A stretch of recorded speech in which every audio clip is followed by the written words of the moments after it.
I'm Stephanie Toomey. I'm an Optimum Nutrition sponsored athlete, a mother of a very active 6-year-old boy.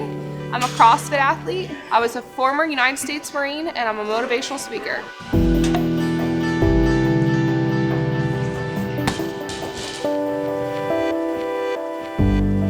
I've been in sports my whole life. I became a sponsored softball player. I played travel ball, and I started traveling all over the state of Florida, which is really good because I had a really big passion for sports. But my mother was diagnosed with brain cancer. She couldn't bring me to practice, but my coaches would come and pick me up, made sure that I made it to practice. So I really believe that athleticism was my gift. In high school, I went to a really big school in Jacksonville, Florida.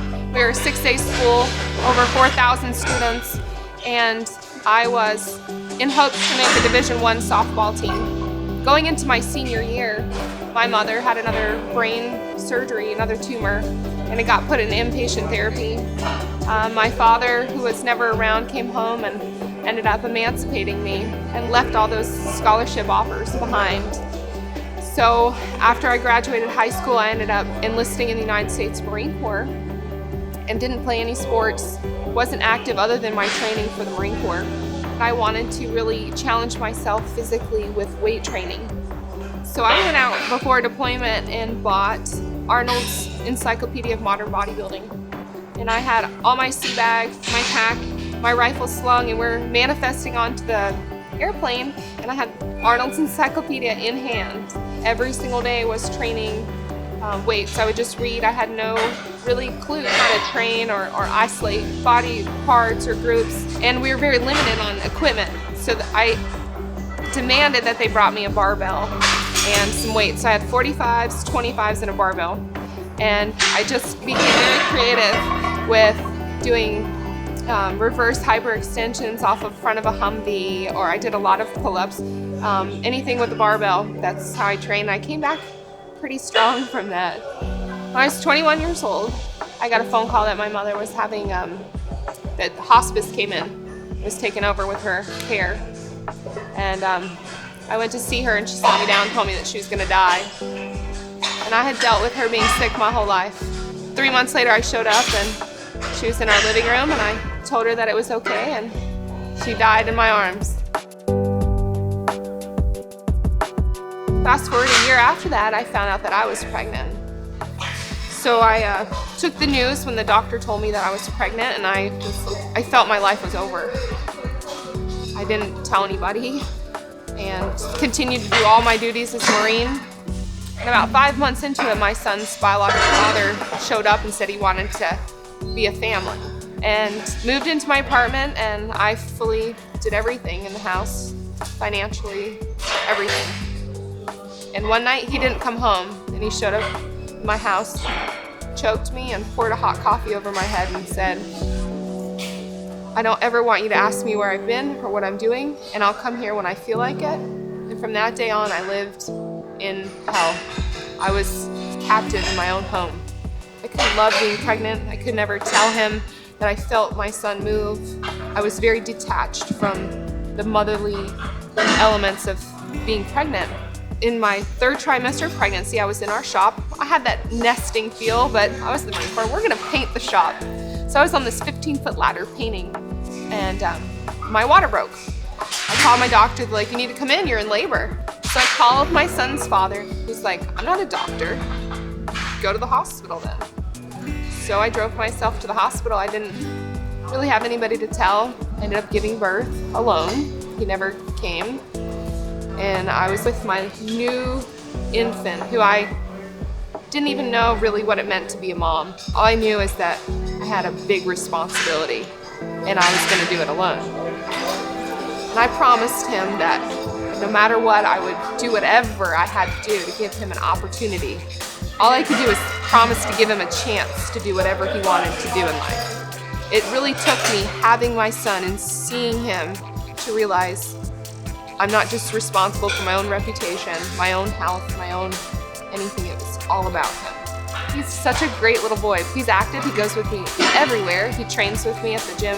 We've been doing it, just he and I, and trying to make it happen. And I don't want people to see my pictures or see me stage perfect or whatever and think, oh, I could never do that. because I'm going through this in my life. Everybody has a story.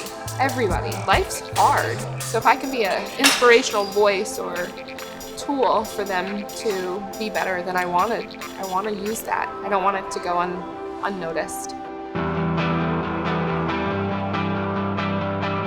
I competed in figure 3 years ago, and ever since then I've just been really training a lot, heavy weights, and my quads are overdeveloped, I'm just bigger, and I like to train that way. So I wanted something that would really embody how I train, and that was real. I didn't like being restricted when I trained as like a figure athlete in bodybuilding, where you did sets and reps for an aesthetic purpose. I wanted performance.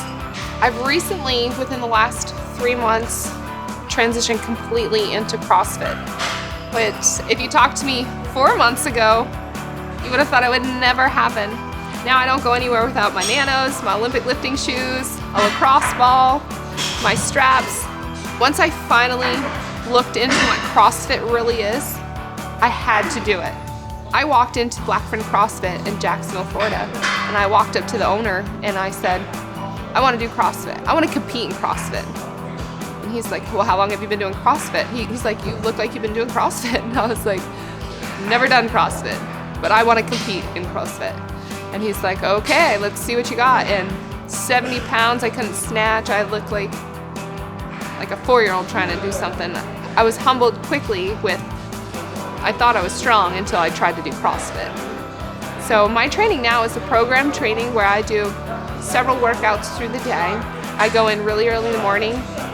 About 3 to 4 days a week, I do a long row. I'll row anywhere from 2K to 10,000 meters. I do a lot of running. Those are my forms of cardio. I'll do long runs. Anywhere from 6, 8, 12-mile runs. I do a lot of skill training. I'm really trying to learn the Olympic lifts. In one lift, you can do it from several different positions, so just trying to master those from every point. All the squats, all the big lifts, I do that separate from, then I WOD. I'll do several different WODs. I try to get programmed in something I'm very weak at in the middle of a WOD to highlight it. CrossFit's great, for me, in my personal opinion, it was great to show my strengths, but it definitely highlights all my weakness. I think the constant challenge of CrossFit's made me really just love it. Every day I want to lift heavier, move faster, jump higher, more pull-ups. There's never like, I've made it in CrossFit. I think no matter where you're at in CrossFit, you can always be better, and you always want to be better. You're competing against the clock, you're competing against yourself primarily, and you're competing against everybody else. CrossFit changed my life. It gave me a competitive aspect that I wanted again. It gave me that sense of camaraderie with the other CrossFitters. Anywhere you go, you see CrossFitters, or the box that you train at, and it also gave me new goals. Every day I have a new goal. In my opinion, fitness is strength, flexibility, endurance, all those things, not just a picture that says I'm fit, because you might not be.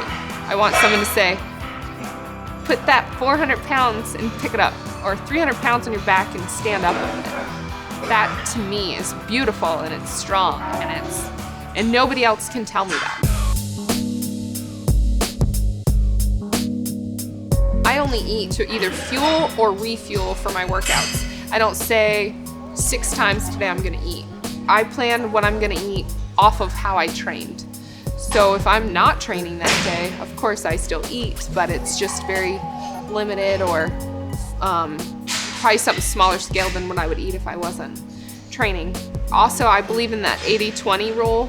80% of the time you need to eat for functional purposes of refuel or for hunger, and then 20% of the time nutrition is a social thing. You go out to dinner with friends and there's something extra yummy and you want to try it like 20% of the time, unless you're really like dialing in to compete in something. So my son, I let him, every time we go to the grocery store, he knows he gets to pick his one treat. And I call it that. I don't like that dirty, filthy word of cheating. Like, you can cheat on a lot of things in life, but I don't think that nutrition should be something associated, it does something with your mind. Therefore, if you ever fall off that wagon and you eat something that looked so tempting then you feel like you've just failed. Oh, I just cheated. Instead, I treated myself to, you know, the company office party that had those nice, yummy cupcakes, and then you just say, oh, I guess I can't treat again later in the week.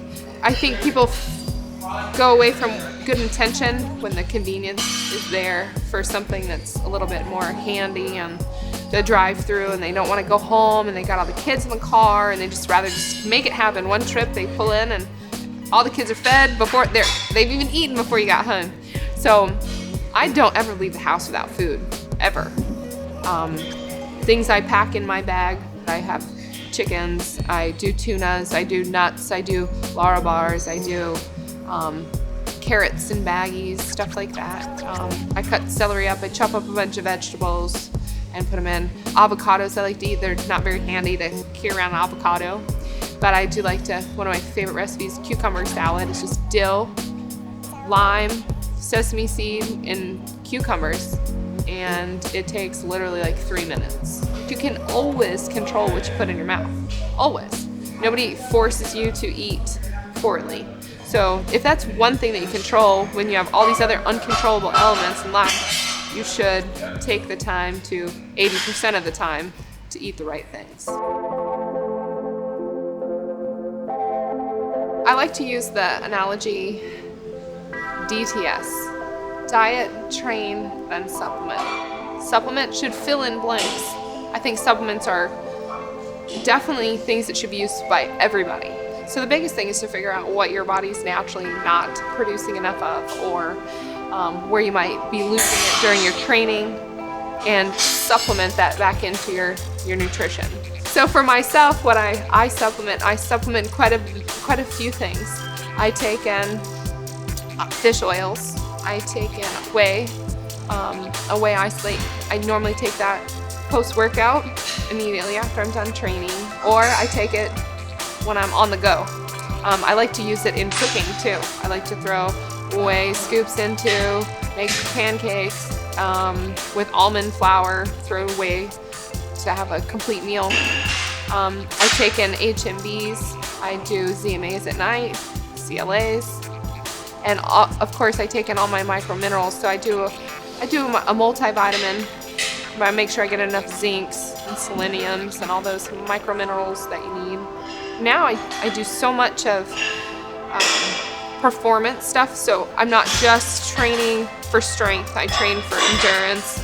So there's different things that I need to take in, you know, fast absorbing carbohydrates. So products that have fast absorbing proteins and slow digesting proteins to fill me up, or to continue to fuel me through those long workouts that I have.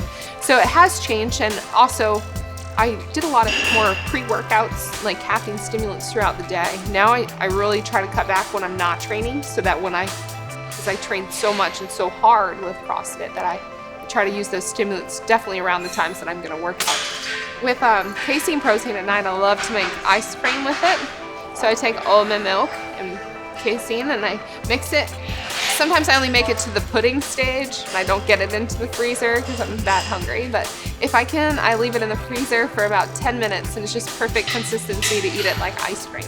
And supplements can be expensive, so make sure you're taking in what is good, that can balance into your budget, what can balance in for specifically what you're doing for training. Or call me and I'll send you a whole bunch of free stuff.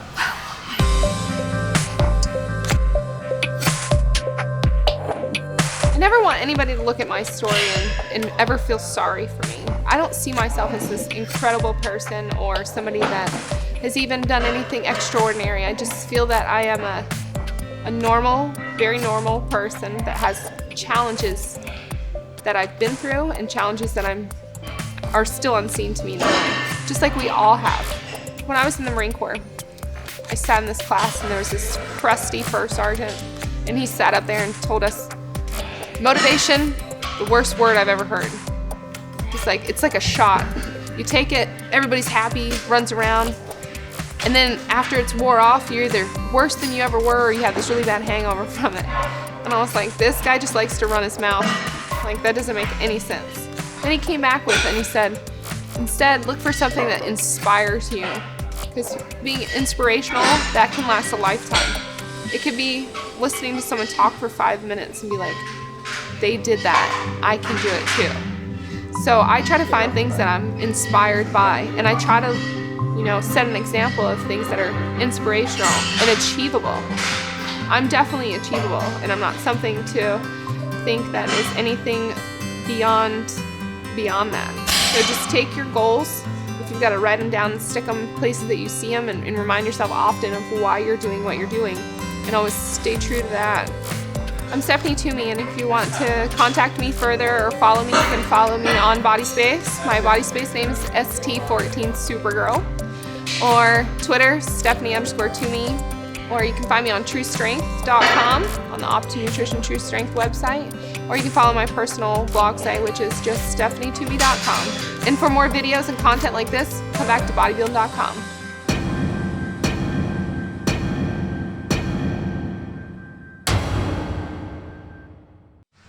Holy. You just got drop kicked by a bird. That thing came and sat on you.